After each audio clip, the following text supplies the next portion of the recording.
சுதன் பரிசுத்த ஆவியின் பெயராலே ஆமேன். அசைவாடும் ஆவியே, தூய்மையன் ஆவியே, இடமசைய உள்ளம் நிரம்ப இறங்கி வாருமே. இடமசைய உள்ளம் நிரம்ப இறங்கி வாருமே. பெலனடைய நிரப்பிடுமே பேலத்தினாவியே,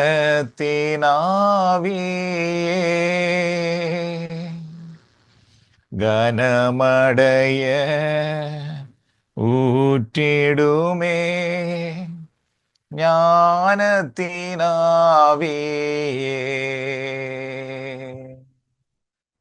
பரிசுத்த ஆவியானவர் இந்த நேரத்தில் எங்களை பலப்படுத்துவதற்காக, நம்முடைய பலவீனங்களிலிருந்து நாம் விடுதலை பெற்று வாழ அவர் பலன் தருவதற்காக, நம்மிடத்தில் இருக்கிற தவறான பலவீனங்கள், அது கோபமாக இருக்கலாம், அல்லது பொறுமையற்ற தன்மையாக இருக்கலாம், அல்லது செபிக்க முடியாத நிலையா இருக்கலாம், அல்லது உண்மையற்ற நிலையாக இருக்கலாம், அல்லது கடவுளுக்கு நேரத்தை கொடுக்க முடியாத ஒரு சூழலாக இருக்கலாம், அல்லது நம்முடைய அன்றாட கடமைகளிலே நாம் தவறிவிடுகிறவர்களாக இருக்கலாம். இந்த பலவீனங்களிலே பரிசுத்த ஆவியானவர் இந்த நேரத்திலே எங்களை பலப்படுத்தி எங்களை ஒரு சரியான நபர்களாக, அவருக்கு அவருடைய நாமத்துக்கு நாங்கள் புகழ் சேர்க்கிறவர்களாக வாழ இந்த நேரத்திலே ஆண்டவர் ஆவியானவர் வழியாக எங்களை மாற்றும்படி அவருடைய கரங்களில் அர்ப்பணிப்போம். எங்களுடைய நினைவுகள், எங்கள் சிந்தனைகள், எங்கள் செயல்கள் இருக்கிற பலவீனங்களிலிருந்து தூய ஆவியானவர் எங்களுக்கு இந்த தவக்காலத்திலே பூரண விடுதலை தந்து எங்களை அவருடைய நல்ல ஒரு கருவியாக மாற்றுவதற்காக அவருடைய கரங்களில் அர்ப்பணிப்போம். பேலனடைய நிரப்பிடுமே பேலத்தினாவியே,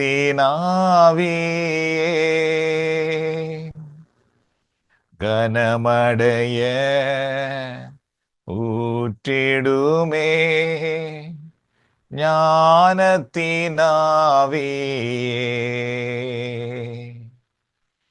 அசைவாடும் ஆவியே, தூய்மையன் ஆவியே,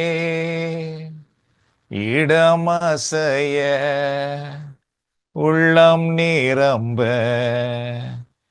இறங்கி வாருமே.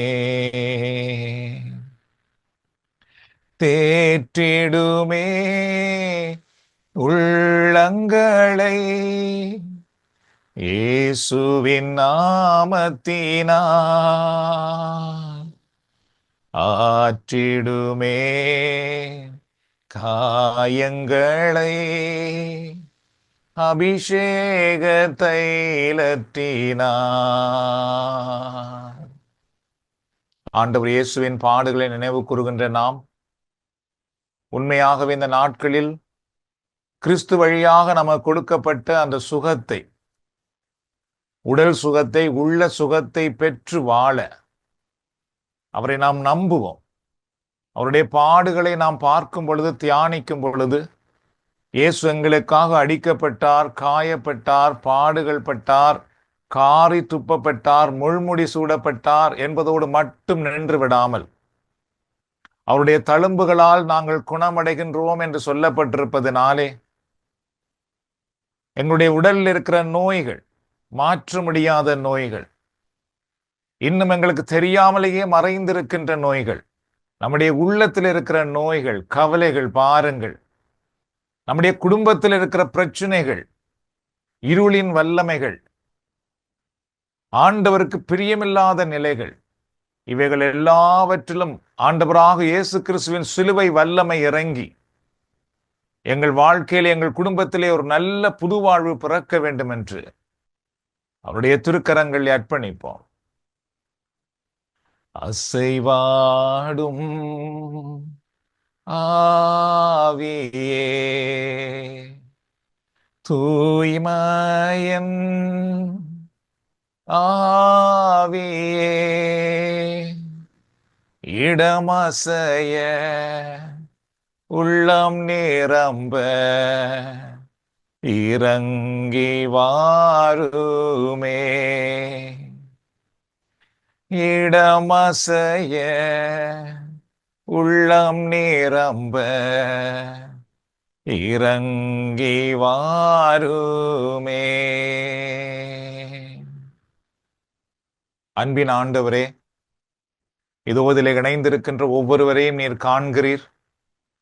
இதில் இணைந்திருக்கிற ஒவ்வொருவருக்காகவும், எங்கள் ஒவ்வொருவருக்காகவும் நீர் சிலுவையிலே மரித்து உயிர் தந்து உயிர் தெழுந்து எங்களை மீட்டெடுத்தீரே, நாங்கள் நன்றி கூறுகிறோம். ஆண்டவராக இயேசுவே, நீர் எதற்காக சிலுவையில் மரித்தீர் என்பதை நாங்கள் அறிந்திருக்கின்றோம். எங்களை பாவத்திலிருந்து, அக்கிரமத்திலிருந்து, சாத்தானின் பிடியிலிருந்து மீட்டெடுப்பதற்காகவே நீர் உம்முடைய உயிரை சிலுவையிலே தியாக பலியாக கொடுத்தீர். பாவத்தினால் வந்த எல்லா விதமான இருளின் வல்லமையிலிருந்தும், தண்டனையிலிருந்தும், சாபத்திலிருந்தும் எங்களை மீட்டெடுத்து நாங்கள் ஆசீர்வதிக்கப்பட்ட மக்களாக இந்த உலகத்தில் வாழ வேண்டும் என்பதற்காகவே நீர் சிலுவையிலே உம்முடைய உயிரை தியாக பலியாக தந்து எங்களை மீட்டெடுத்திருக்கின்றீர். ஆகவே இந்த நேரத்தில் இதில் இணைந்திருக்கிற ஒவ்வொருவர் மேலும் அந்த கல்வாரி சிலுவையின் வல்லமை இறங்கி வந்து ஒவ்வொருவருக்கும் நீர் கொடுத்த அந்த விடுதலையை, ஆசீர்வாதத்தை நீர்தாமை இவர்களுக்கு இப்பொழுது தந்து ஆசீர்வதிப்பீராக. இந்த தவ காலத்திலே இருளில் இருந்து இவர்கள் வெளிச்சத்துக்குள்ளே வரட்டும். அவ நம்பிக்கையிலிருந்து நம்பிக்கைக்குள் வரட்டும்.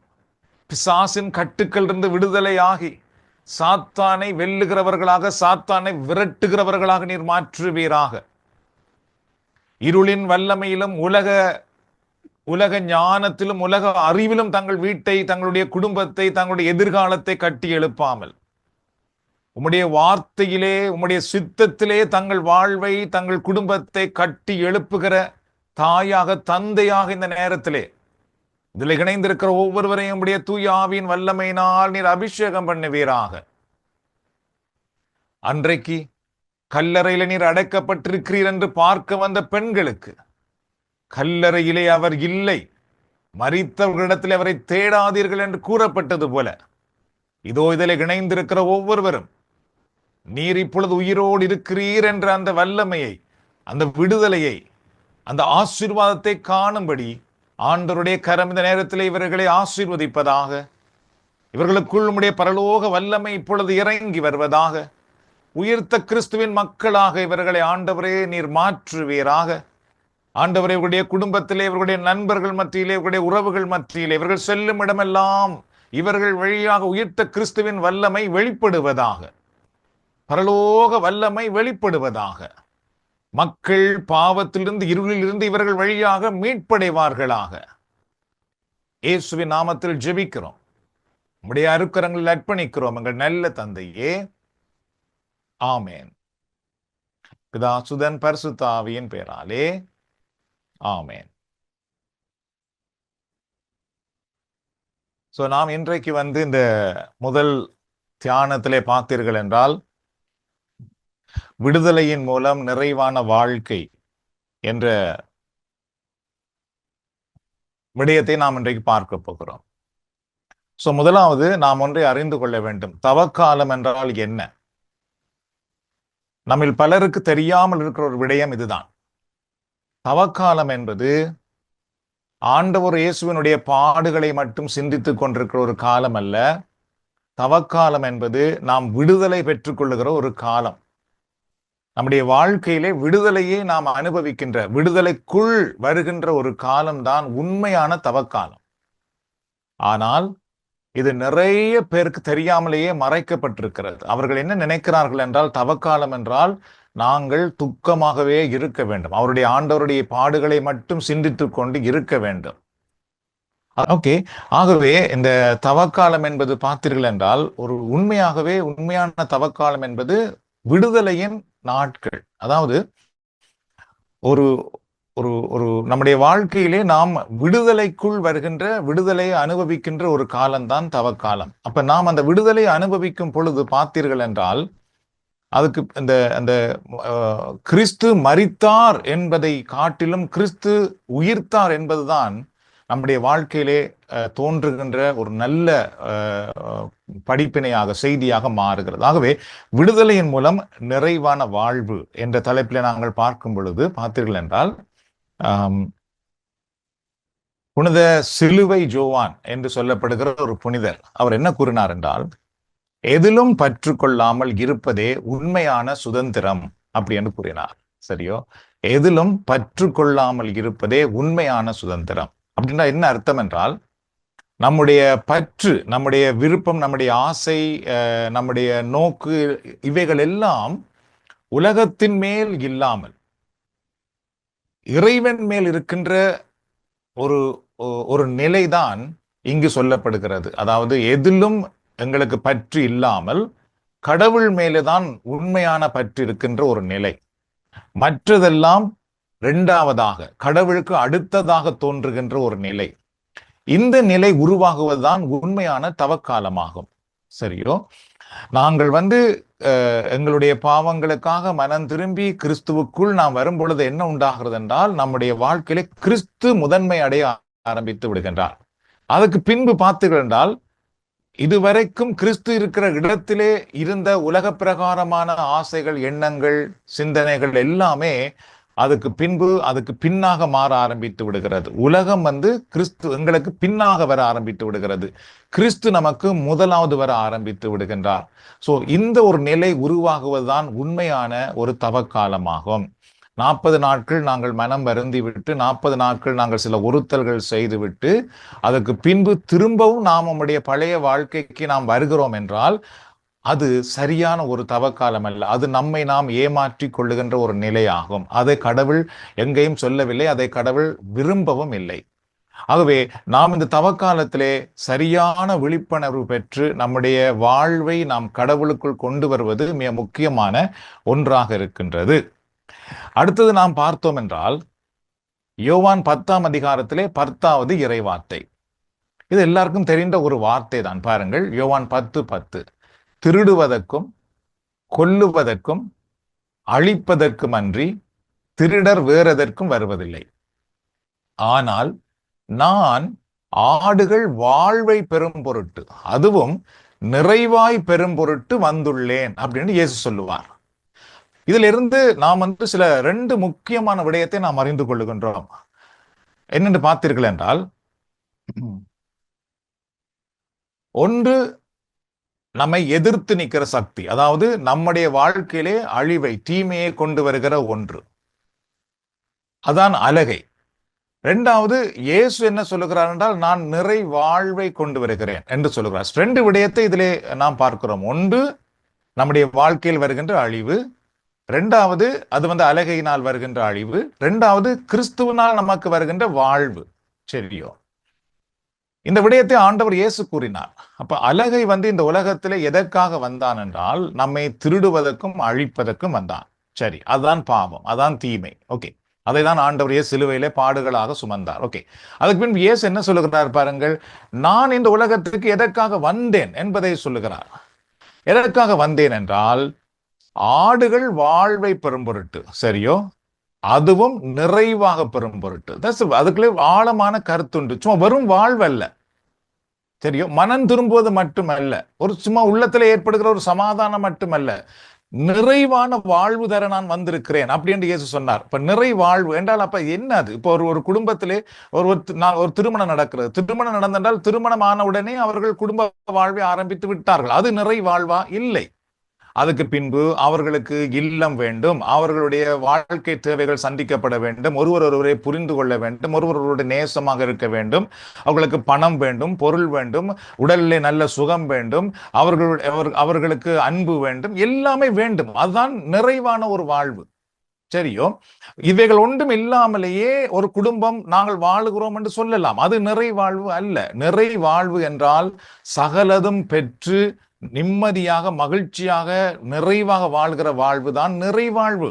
இப்ப இயேசு என்ன சொல்லுகிறார் என்றால், நான் வாழ்வை அல்ல நிறைவாழ்வை தர நான் இந்த உலகத்துக்கு வந்தேன் அப்படி என்று சொல்லுகிறார். சரியோ? அப்ப இயேசு எதற்காக சிலுவையிலே பாடுபட்டு மரித்தார் என்றால், எங்களுக்கு நிறைவாழ்வு தருவதற்காக. இப்ப நாம் என்ன நினைக்கிறோம் என்றால், நாம் என்ன தவக்காலத்தில் செய்து கொண்டிருக்கிறோம் என்றால், வெறும் அவருடைய பாடுகளை மட்டும் பார்த்து மனம் எங்கள் பாவங்களை மன்னியும், எங்கள் பாவங்களை மன்னியும், எங்கள் பாவங்களை மன்னியும், இதோடு மட்டும் நின்று விடுகிறோம். இல்லை, இது மட்டும் செய்வதற்கு இயேசு வரவில்லை. அவர் நிறை வாழ்வு தர வந்திருக்கின்றார். இப்ப நாம் இந்த தவக்காலத்தில் எதை தேட வேண்டும்? இயேசுவை, நீர் எனக்கு கொண்டு வந்த வாழ்வு வேண்டும், எனக்கு நீர் எனக்கு கொண்டு வந்த அபிஷேகம் எனக்கு வேண்டும், நீர் எனக்கு கொண்டு வந்த அந்த புது மனமாற்றம், அந்த வாழ்வு, நான் உண்மையாய் வாழுகின்ற நிலை எனக்கு வேண்டும். சரியோ? அதுதான் உண்மையான தவக்காலம், அதுதான் உண்மையான வாழ்வு. நம்முடைய வாழ்விலே அழகை எப்பொழுதும் துன்பத்தை, வேதனையை கொண்டு வருகின்றான். ஆனால் இயேசுவோ நமக்கு நிறைவான வாழ்வை கொண்டு வருகின்றவராக இருக்கின்றார். அது மட்டுமல்லாமல் அழிவிலிருந்து விடுதலை மட்டுமல்ல, நிறை வாழ்வு தரப்படுகிறது கிறிஸ்துவனுடைய மரணத்தினால். சரியோ? அழிவிலிருந்து விடுதலை என்னது? அதான் மனமாற்றம். சரியோ? மனமாற்றம். இப்ப நாங்கள் தவக்காலத்திலே நாங்கள் எங்கள் பாவங்களை மன்னியும் என்று மனம் விருந்துகிறோம். சரி, கடவுள் எங்கள் பாவங்களை மன்னிக்கின்றார். சரி, அது அழிவிலிருந்து நமக்கு விடுதலையை கொண்டு வருகிறது. அதுக்கு பின்பு அதோடு நாம் நின்று விட முடியாது. அதுக்கு அடுத்தபடி இருக்கிறது, நிறைவான வாழ்வு நமக்கு கிடைக்கும். அப்ப நிறைவான வாழ்வு என்ன வாழ்வு? அந்த நிறைவான வாழ்வு என்றால், உதாரணமாக ஒருவர் ஒரு குடிபோதைக்கு அடிமையாக இருக்கின்றார், அல்லது ஒரு தவறான கொள்கைக்கு அடிமையாக இருக்கின்றார், அல்லது தவறான ஒரு நம்பிக்கைக்கு அடிமையாக இருக்கின்றார், அல்லது ஒரு கூடாத பழக்க வழக்கத்துக்கு அடிமையாக இருக்கின்றார். அவர் இப்ப தவக்காலத்திலே ஒருத்தல் செய்கிறார், உபவாச நோன்பு இருக்கின்றார், அல்லது சில விடயங்களை செய்யாமல் இருக்கின்றார். அதுக்கு பின்பு நான் பாவம் செய்து விட்டேன் என்று மன்னிப்பு கேட்கின்றார். Okay, very good. ஸோ அது அழிவிலிருந்து விடுதலை உண்டாகின்றது. அதுக்கு பின்பு என்ன ஆக போகின்றது? 40 நாட்களுக்கு பின்பு அதுக்கு பின்பு மீண்டும் அவர் தன்னுடைய பழைய வாழ்க்கைக்கு போனால் என்ன உண்டாகிறது? அவருக்கு திருப்பி அழிவு உண்டாகிறது. ஆனால் இங்க என்ன சொல்லப்படுகிறது? நான் விடுதலை, அதாவது வாழ்வு தர வந்தேன், நிறைவாழ்வு தர வந்தேன். அப்ப அழிவில் இருந்து விடுதலை, அதுக்கு பின்பு அழிவில் இருந்து வாழ்வு உருவாக வேண்டும். அதுதான் உண்மையான தவக்காலம். அப்ப இந்த 40 நாட்கள் நாம் செய்கிற இந்த ஒருத்தல் உபவாசங்களை தாண்டி அதுக்கு பின்பு நாங்கள் அதிலிருந்து விடுதலை பெற்றவர்களாக, அதிலிருந்து நாங்கள் திரும்பினவர்களாக, அதிலிருந்து நாம் மாற்றப்பட்டவர்களாக ஏற்படுகிற ஒரு நிலைதான் உண்மையான தவக்காலமாகும். இதைதான் இன்றைக்கு நிறைய மக்களுக்கு தெரியாமல் இருக்கிறது. இதை சொல்லிக் கொடுக்கவும் மறுக்கிறார்கள். சரியோ? இதை பற்றி தவக்காலத்திலே உயிர்ப்பை பற்றி பேச வேண்டாம் என்று சொல்லுகிறார்கள். சரியோ? அது தவறு. தவக்காலத்திலே உயிர்ப்பை பற்றி தான் நாம் பேச வேண்டும். என்றால் இயேசு மரித்தது உயிர்ப்பதற்காக. ஆகவே தவக்காலத்திலே உயிர்ப்பு மிக முக்கியமான ஒன்று. சில பேர் சொல்லுகிறார்கள், தவக்காலத்திலே வெறும் அவருடைய பாடுகளோடு மட்டும் நிற்க வேண்டும், அது கங்காலே போகக்கூடாது என்று. இதெல்லாமே நாங்கள் எங்களை ஒரு தவக்காலத்திலே துக்கமாக வைத்திருப்பதற்காக சொல்லிக் கொடுக்கப்பட்ட விடயமே தவிர, கடவுள் என்ன விரும்புகிறார் என்பதை அடித்தளமாக வைத்து நமக்கு தரப்படவில்லை. ஆகவே நாங்கள் ஒன்றை அறிந்து கொள்ள வேண்டும். இயேசு என்ன சொல்லுகிறார் என்பதுமே முக்கியமான ஒன்று. இயேசு என்ன சொன்னார் பாருங்கள், நான் உங்களுக்கு நிறை வாழ்வு தர வேண்டேன். அந்த நிறை வாழ்வை இயேசு எதனால் கொடுத்தார் என்றால், சிலுவை மரணத்தால் தான் கொடுத்தார். எங்களுக்கு வேற ஒன்றாலையும் கொடுக்கவில்லை. அப்ப சிலுவை மரணம் இன்றைக்கு நான் தியானிக்கிறேன் என்றால் அதனுடைய விடை என்ன? அந்த சிலுவை மரணத்தினால் என கொடுக்கப்பட்டதை நான் வாழுகிறேனா, அனுபவிக்கின்றேனா, அதை என் குடும்பத்தில் கொண்டு வருகிறேனா என்பது மிக மிக முக்கியமான ஒன்று. அதிலிருந்து நாம் அந்த அறிவை பெற்றுக்கொள்ளாமல் போவோமாக இருந்தால் நாம் தொடர்ந்து சாத்தானுடைய கட்டுக்குள்ளே இருப்போம், அவனுடைய அழிவுக்குள் இருப்போம். நான் 40 நாட்கள் மட்டும் எங்களை தூய்மையானவர்களாக காட்டுவோம். அதுக்கு பின்பு நாம் மீண்டும் சாத்தானுடைய அடிமைத்தனத்துக்குள் வந்து விடுவோம், அவனுடைய வாழ்வு நிலைக்குள் நாம் வந்து விடுவோம். கிறிஸ்துவுக்குள்ளே நாம் வாழவே மாட்டோம். இது ஆண்டாண்டு காலமாக மக்கள் மத்தியில் இருக்கின்ற ஒரு கட்டாகும். ஸோ அதிலிருந்து நாம் எப்பொழுது விடுதலை பெறுகிறோமோ அது நம்முடைய வாழ்க்கையிலே ஒரு பெரிய ஆசீர்வாதத்தை கொண்டு வருகின்றது. அடுத்தது நாம் என்ன பார்க்கிறோம் பாருங்கள். எதிரியின் திட்டத்துக்கு எதிராக கடவுளின் திட்டம். சரியோ? அதான் யோவான் நாங்க பார்த்தோம். யோவான் 10:10 திருடுவதற்கும் கொல்லுவதற்கும் அழிப்பதற்கும் அன்றி திருடர் வேறெதற்கும் வருவதில்லை. ஏற்கனவே நாங்கள் பார்த்திருக்கிறோம். அப்ப இயேசு என்ன சொன்னார் பாருங்கள். சாத்தான் வந்து எதற்காக வந்தான் என்பதை இங்கு தெளிவாக சொல்லுகிறார். சாத்தானுடைய வேலை என்ன என்பதை இங்கு வந்து ஆண்டவராக இயேசு மிக தெளிவாக சொல்லுகிறார். என்ன சொல்லுகிறார் பாருங்கள். திருடுவதற்கும் அழிப்பதற்கும். அப்ப சாத்தான் வந்து எதை திருடுகிறான், எதை அழிக்கிறான். இது வந்து மிக முக்கியம். இதுதான் உங்களுடைய செபம். இது உங்களுக்காக, நீங்கள் இதற்காக நன்றாக செபிக்க வேண்டும். சாத்தான் வந்து எதை எங்களிடத்திலே திருடுகிறான், எதை அழிக்கிறான், நாம் திருடப்பட்டிருக்கிறோமா, நாம் அழிக்கப்பட்டிருக்கிறோமா என்பது மிக மிக முக்கியமான ஒன்று. இந்த தவக்காலத்திலே எங்களை நாம் பார்ப்பது. நான் பாவம் செய்து விட்டேன், என்னை ஆராய்ந்து பார்க்கிறேன், ஆண்டவரை என்னை ஆராய்ந்து பாரும், என் பாவங்களை மன்னியும், என் சொல்லால் செய்த பாவத்தை மன்னியும், என் மனதால் செய்த பாவத்தை மன்னியும், என் செயலால் செய்த பாவத்தை மன்னியும். ஐயோ, கடவுளுக்கு எல்லா பாவமும் தெரியும். அப்ப நாம் எங்கே திருடப்பட்டிருக்கிறோம் அது நமக்கு தெரிகிறதா? நாம் எங்கே அழிக்கப்பட்டிருக்கிறோம் அது நமக்கு தெரிகிறதா? இயேசு என்ன சொல்லுகிறார் பாருங்கள். சாத்தான் திருடவும் அழிக்கவும் வந்தான். நாம் எங்கெல்லாம் திருடப்பட்டிருக்கிறோம் என்றால், நம்முடைய வாழ்க்கையிலே பரிசுத்தத்திலிருந்து திருடப்பட்டிருக்கிறோம், கிறிஸ்துவிடத்திலிருந்து திருடப்பட்டிருக்கிறோம், கடவுளுடைய வார்த்தையிலிருந்து திருடப்பட்டிருக்கிறோம். நாம் எல்லாரும் கடவுள் கொண்டு வந்த நிறை வாழ்வை பெற்றுக்கொள்ளாதபடி நாம் திருடப்பட்டிருக்கிறோம். நம்முடைய வாழ்க்கையில இயேசு சொன்னதை செய்யாதபடி நாம் திருடப்பட்டிருக்கிறோம். இது நமக்கு தெரியாமலேயே போயிட்டு நிறைய விடயங்கள் நாம் ஆன்மீகம் என்று செய்கிறோம். அவைகள் எல்லாம் இயேசு சொல்லி இருக்கிறாரா என்று கேட்டால் அங்கு இயேசுவே இல்லாமல் இருக்கிறாரே. அப்ப நாம் திருடப்பட்டிருக்கிறோம். ஆம், உண்மையாகவே நாம் திருடப்பட்டிருக்கிறோம். நம்முடைய வாழ்க்கையில இயேசுவே இல்லாமல் நாம் வாழ்ந்து கொண்டிருக்கின்றோம், வாழ்ந்து கொண்டு இருந்திருக்கிறோம். ஒரு காலத்திலே சாத்தான் எதை திருடுகிறான்? உண்மையான விசுவாசத்தையே திருடி விட்டான் அவன். எங்களிடத்தில் எத்தனையோ பேரிடத்தில் விசுவாசம் இல்லை. விசுவாசம் என்றாலே நாம் என்ன நினைக்கிறோம் என்றால், புனிதர்களிடத்திலே மன்றாடுவதும் கோயிலுக்கு போவதும் தான் விசுவாசம் என்று நினைத்தோம். இல்லை, அதல்ல விசுவாசம். விசுவாசம் என்றால் கடவுள் மேல் நம்பிக்கை வைப்பதுதான் விசுவாசம். அப்ப விசுவாசத்தில் திருடப்பட்டிருக்கிறோம். ஆம், விசுவாசத்திலே திருடப்பட்டிருக்கிறோம். ஜெபத்திலே திருடப்பட்டிருக்கிறோம். ஆம், ஜெபத்திலே திருடப்பட்டிருக்கிறோம். நமக்கு ஜெபிக்க தெரியாமல் போனது. அப்பா தந்தா என்று நமக்கு ஜெபிக்க தெரியாது. வாழ்நாளெல்லாம் நாம் வந்து புனிதர்கள் வழியாகவே ஜெபித்துக் கொண்டிருக்கிறோமே தவிர கடவுளிடத்துல ஜெபிக்கவில்லை. நாம் என்ன சொல்லுகிறோம்? புனிதர்கள் எங்களுக்காக இயேசுவிடத்தில் மன்றாடுகிறார், அதனாலே நாங்கள் புனிதர்கள் வழியாக செபிக்கிறோம் என்று நாம் சொல்லுகிறோம். சரி, இயேசு என்ன சொன்னார் அதெல்லாம் நாம் பார்க்க வேண்டும். இயேசு என்ன சொல்லியிருக்கிறார்? அப்ப இயேசு சொன்னாரே, இயேசு என்ன சொல்லியிருக்கிறார் நாம் எப்பயாவது பார்த்திருக்கிறோமா? எப்பயாவது சிந்தித்திருக்கிறோமா? அதை நாம் சிந்திக்க விடாமலேயே நாம் பல முறை தடுக்கப்படுகிறோம். அன்பானவர்களே, சில நேரத்திலே நாங்கள் வந்து மேல் மட்டத்தாலே மட்டும் தடுக்கப்படுவதில்லை, கீழ்மட்டத்தாலே நாமே குடும்பத்திலே சில நேரம் தடுக்க ஆரம்பித்து விடுகிறோம். ஒருவர் வந்து ஒரு குடும்பத்திலே இருந்து இறைவனை அறிகிறார் என்றால், இறைவனை பார்த்து ஜெபிக்கிறார் என்றால், குடும்பத்தில் உள்ள மற்ற நபரே சொல்லுகிறார், இப்படியெல்லாம் நீங்கள் மன்றாடக்கூடாது என்று. சரியோ? அப்ப நாம் எங்கெல்லாம் திருடப்படுகிறோம்? ஜெபத்திலேயே நாம் திருடப்பட்டிருக்கிறோம், விசுவாசத்திலேயே நாம் திருடப்பட்டிருக்கிறோம், பரிசுத்தத்திலே திருடப்பட்டிருக்கிறோம், இறை வார்த்தையிலிருந்து திருடப்பட்டிருக்கிறோம். குடும்ப வாழ்க்கையிலே பார்த்தீர்கள் என்றால் உலகம் சொல்வது போலதான் நாம் வாழ்ந்து கொண்டிருக்கின்றோம். உலகம் என்ன விரும்புதோ அதை தான் வாழ்ந்து இவ்வளவு காலம் வாழ்ந்தோமே தவிர இயேசு என்ன சொன்னாரோ அப்படி வாழவில்லை. அதனாலதான் இந்த குலம், கோத்திரம், சாதி, மதம் எல்லாமே வந்ததுக்கு என்ன காரணம்? என்ன காரணம் என்றால், நாம் திருடப்பட்டோம். நாம் கிறிஸ்துவினுடைய வார்த்தையிலிருந்து திருடப்பட்டோம். ஒவ்வொரு இடத்திலும் பாருங்கள், ஒவ்வொரு இடத்துக்கும் போனீர்கள் என்றால், எங்களுடைய சூர்காவற்றூரிலே 4 கோயில் இருக்குது. சரியோ? 4 கோயில். அந்த 4 கோயில் யாருக்கு இருக்குது? அந்த ஊர்காற்றுறையில் இருக்கிற அத்தனை அந்த 4 தெருவுக்கும் இருக்கிறதான்னு கேட்டால் இல்லை. ஒவ்வொரு கோயிலும் ஒவ்வொரு தெருவுக்கு இருக்குது. இது யார் சொன்னது? இது எங்கேயாவது இயேசு சொல்லி இருக்கிறாரா? எங்கேயாவது புனிதர்கள் சொன்னார்களா? நான் இவர்களுடைய புனிதர்கள் என்று எங்கேயாவது புனிதர்கள் சொல்லி இருக்கிறார்களா? இல்லையே.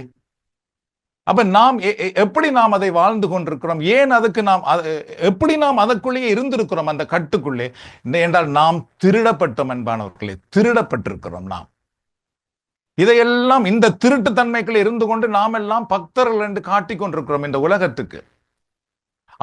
அதனால் இந்த தவக்காலம் என்பது நாங்கள் உண்மையான மனம் திரும்புதலை அடைந்தால் மட்டும்தான் நமக்கு ஆசீர்வாதம் கிடைக்கும். இல்லை என்றால் நமக்கு கிடைக்காது. நாம் திரும்ப திரும்ப சாத்தானுடைய கட்டுக்குள்ளே தான் குவிந்து கொண்டு இருப்போம். நாம் எங்களுடைய குலத்தை பற்றி பெருமையாக பார்க்கிறோம், எங்களுடைய பங்கை பற்றி பெருமையாக பார்க்கிறோம், எங்களுடைய புனிதர்களை பற்றி பெருமையாக பார்க்கிறோம். ஆனால் இயேசு என்ன சொன்னார்? நாம் அதை பற்றி ஒன்றுமே பார்க்காமல் போய்விட்டோம். சரியோ? பங்கு அடிப்படையிலே சண்டை பிடிக்கின்றோம். பங்கு அடிப்படையில் நீங்கள் இந்த இனம், நீங்கள் இந்த ஜாதி, இதுக்குள்ளே வரக்கூடாது என்று சொல்லுகிறோம். யார்? கிறிஸ்தவர்கள். இப்படி சொல்லக்கூடாது நீ அப்படி என்று யாராவது சொன்னார்களா எங்களுக்கு கோயிலே இல்லையே. ஏன்? ஏனென்றால் நாம் திருடப்பட்டிருக்கிறோம். அதுக்கு பின்பு அழிக்க வந்தான். நாம் அழிக்கப்பட்டிருக்கிறோம்.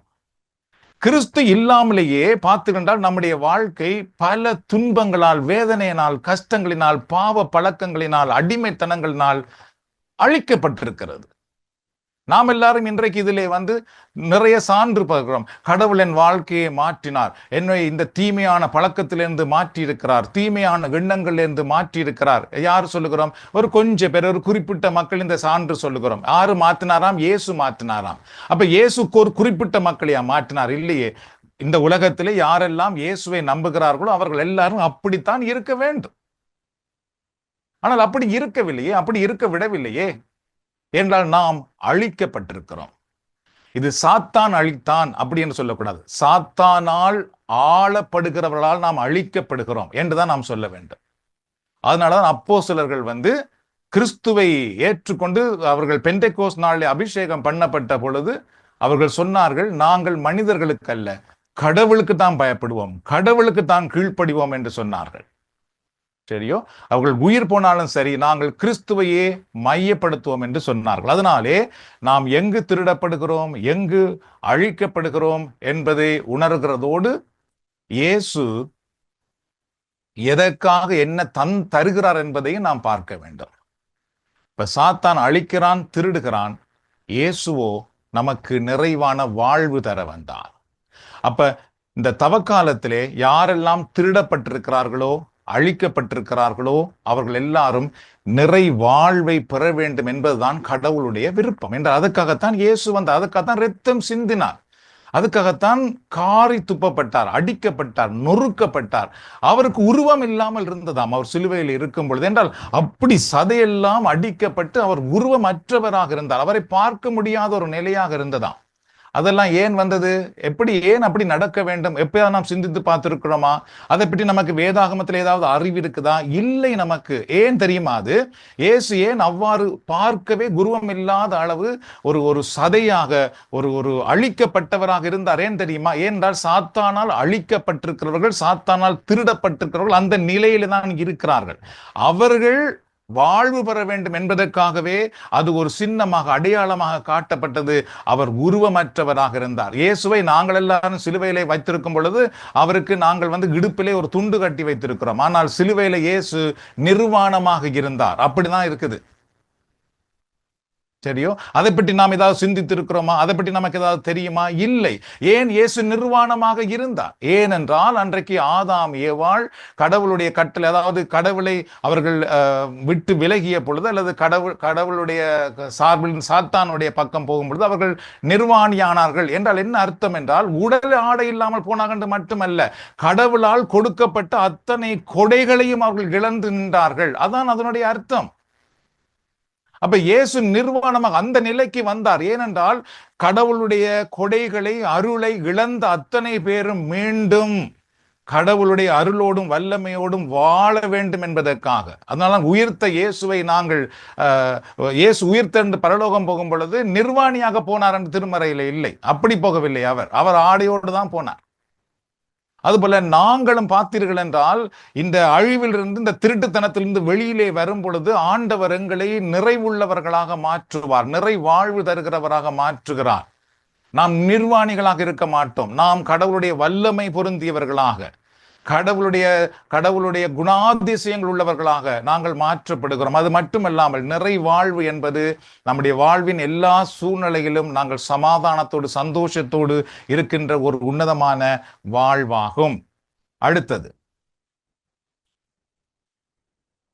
விடுதலையை நாம் புரிந்து கொள்வது. மிக மிக முக்கியமான ஒன்று. இயேசுவால் நாம் விடுவிக்கப்படுகிறோம். அதாவது இயேசு சொல்லுவார், மகன் விடுதலையாக்கினால் மெய்யாகவே உங்களுக்கு விடுதலை உண்டு. சரி, இயேசு தருகிற விடுதலை என்றால் என்ன என்று நீங்கள் பார்த்தீர்கள் என்றால், பாவ மன்னிப்பு மட்டுமல்ல, நம்முடைய பாவத்தின் அடிமைத்தனத்திலிருந்து விடுதலை உண்டாவது. அதான் நாங்கள் ஏற்கனவே பார்த்திருக்கிறோம். அதை பற்றி திருமறை என்ன சொல்கிறது பாருங்கள். மத்தேயு 1 அதிகாரத்தில் 21வது இறைவார்த்தை. அவர் ஒரு மகனை பெற்றெடுப்பார், அவருக்கு இயேசு என பெயரிடுவீர், ஏனெனில் அவர் தம் மக்களை அவர்களுடைய பாவங்களிலிருந்து மீட்பார். சரியோ? பாவங்களிலிருந்து மீட்பார். இதுதான் சிலுவை மரணம். அந்த பாவங்களில் இருந்து மீட்பார் என்ற வார்த்தை அந்த கிரேக்க வார்த்தையில நீங்கள் பார்த்தீர்கள் என்றால் எப்படி சொல்லப்படுகிறது என்றால், ஜோசோ அப்படி என்று சொல்லப்படுகிறது. எல்லாட்டி அந்த அந்த இறை வார்த்தை சொட்ரியா அப்படி என்று கிரேக்க வார்த்தையிலே கூறப்படுவதாக சொல்லப்படுகிறது. சோசோ அல்லது சோட்ரியா அப்படி என்று. அப்ப அதனுடைய விளக்கம் என்ன, அதனுடைய பதம் என்ன என்று பார்த்தீர்கள் என்றால், பாவத்திலிருந்து நம்மை மீட்க வந்தார். அப்படி என்றால் இயேசு நம் எல்லோரையும் சோசோ அல்லது சோட்ரியா என்றால் அதனுடைய அர்த்தம் என்றால் எங்களை மீட்டார். அந்த மீட்பினுடைய அர்த்தம் என்ன பார்த்தீர்கள் என்றால், அழிவிலிருந்து நம்மை மீட்பது, சரியோ, ஆபத்திலிருந்து நம்மை மீட்பது, தீமையிலிருந்து நம்மை பாதுகாப்பது, இது போன்ற அர்த்தங்கள் அடங்கியதுதான் பாவத்திலிருந்து அவர் நம்மை மீட்பார் என்றதுக்கு அர்த்தமாகும். சரியோ, அழிவிலிருந்து நம்மை மீட்பது, அது மட்டுமல்லாமல் ஆபத்திலிருந்து நம்மை காப்பாற்றுவது. இதைதான் இந்த இறை வார்த்தையிலே, ஏனெனில் அவர் தம் மக்களை அவர்களுடைய பாவங்களிலிருந்து மீட்பார் என்றதுக்கு அர்த்தம். இப்ப நாம் எல்லாரும் பாவங்களிலிருந்து மீட்பார் என்ற உடனே நம்முடைய பாவங்களுக்காக மட்டும் மன்னிப்பு கேட்டுக் கொண்டிருக்கின்றோம். சரியோ, ஆனால் பாவங்களிலிருந்து மீட்பார் என்றதுக்கு அர்த்தமே பார்த்தீர்கள் என்றால், அழிவிலிருந்து ஆபத்திலிருந்து அவர் நம்மை மீட்பார் என்றால் என்ன அர்த்தம்? பாவத்தினால் எங்களுக்கு என்ன அழிவு வந்ததோ, பாவத்தினால் எங்களுக்கு என்ன தீமை வந்ததோ, அதிலிருந்து தான் நம்மை மீட்டுக் கொள்ளுகிறார் கடவுள். அப்ப அதிலிருந்து ஒருவர் மீட்கப்பட்டு விட்டால் அதுக்கு பின்பு என்ன நடக்கும்? அதுக்கு பின்பு அவர் பாவத்துக்கு அடிமையா இருப்பாரா, பாவ பழக்கத்துக்கு அடிமையா இருப்பார் என்றால் இல்லை. அதுக்கு பின்பு அவர்கள் புது வாழ்வு வாழ்வார்கள். சரியோ, அவர்கள் அதுக்கு பின்பு கிறிஸ்துவின் சான்று பகர்களாக, கிறிஸ்துவை வெளிப்படுத்துகிறவர்களாக மாறிவிடுவார்கள். அதான் அர்த்தம். பாவத்திலிருந்து மீட்பார் என்றால் நாம் அதிலிருந்து, பாவ வாழ்வில் இருந்து கிறிஸ்துவை வெளிப்படுத்துகிற வாழ்க்கைக்கு வந்து விடுகிறோம். சோ தவக்காலம் என்றால் என்ன? தவக்காலம் என்றால் பாவத்துக்காக மன்னிப்பு வேண்டி நாம் புது வாழ்வை பெற்றுக்கொள்வதுதான் தவக்காலம். தெரியும், உண்மையான தவக்காலம் என்பது புது வாழ்வு.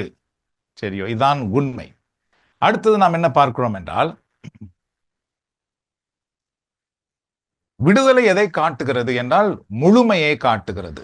உண்மையான விடுதலை என்பது விடுதலை மட்டுமல்ல, மறுசீரமைப்பாகும். அதாவது எங்கெல்லாம் சாத்தானால் அழிக்கப்பட்டோமோ அதிலிருந்து விடுதலையும் நிறை வாழ்வுக்கான நலன்களையும் பெற்று வாழ்வதுதான் விடுதலை. அதாவது இயேசு பாவங்களிலிருந்து இவர்களை மீட்பார் இயேசு என்று சொன்னார். அதனுடைய அர்த்தம் என்ன? சிலுவையிலே எங்கள் பாவங்களுக்காக மரித்து எங்களை மீட்டார். அப்ப அதனுடைய அர்த்தம் என்ன என்று பார்த்தீர்கள் என்றால், எங்கெல்லாம் நாங்கள் சாத்தானால் பிடிக்கப்பட்டிருந்தோமோ அதிலிருந்து நாங்கள் விடுதலை பெற்று நிறைவான வாழ்வு வாழுவதுதான் மீட்பு. தெரியும், அதான் மீட்பு, அதான் சிலுவையிலே எங்களுக்காக நடந்தது. அப்ப நானும் நீங்களும் சிலுவையை பார்க்கிறோம் என்றால் அதனுடைய அர்த்தம் என்ன? நாங்கள் இப்பொழுது சிலுவை வழியாக மீட்கப்படுகிறோம், நம்முடைய வாழ்க்கை மாற்றப்படுகிறது என்பதுதான் அதனுடைய அர்த்தம். சரியோ, எல்லா புனிதர்களையும் பார்த்துக்கின்றால் அவர்களுடைய வாழ்க்கையிலே ஒரு மாற்றம் வந்திருக்கிறது. இயேசு ஊதாரி மகன் உவமையை சொல்லுவார், அவர் மனம் திரும்பி வந்தார் என்றுதான் பார்க்கிறோம். சரியோ, அவர் திருப்பி அப்படியே பன்றியின் கூடாரத்தில் இருக்கவில்லை. அவர் அங்கிருந்து யோசித்தாரா, நான் தந்தை இடத்திலே போகலாம். அப்ப இயேசு இந்த உவமையை சொல்லுகிறார், நான் போவோமே, தந்தை இடத்திலே போவோம், போய் நான் வேலையாளா இருக்க எனக்கு தகுதியிலே கூலியாளாக வைத்துக் கொள்ளும் அப்படி என்று சொல்லுவார். அப்ப சரி, அப்புறம் இயேசு அந்த கதை எப்படி முடிக்கிறார்? அவர் தந்தை இடத்திலே வந்தார், தன்னுடைய பாவத்தை அறிக்கை செய்தார். தந்தை அந்த பாவத்தை கேட்டாரா? இல்லை.